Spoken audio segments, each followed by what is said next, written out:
National Weather Service in the Twin Cities has issued a severe thunderstorm warning for northern Mille Lacs County until 8:15 p.m. At 7:31 p.m., a severe thunderstorm was located over Onamia, or 17 miles south of Mille Lacs Lake, moving north at 15 miles per hour.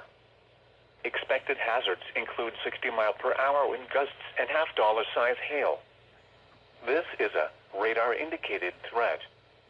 The following impacts are expected. Hail damage to vehicles is expected. Expect wind damage to roofs, siding, and trees.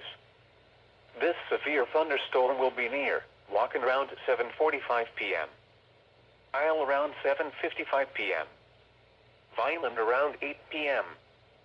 Other locations impacted by the severe thunderstorm include Bayview and Lake Mille Lacs.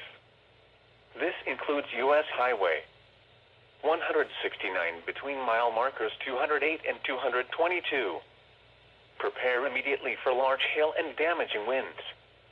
People outside should move immediately to shelter inside a strong building. Stay away from windows.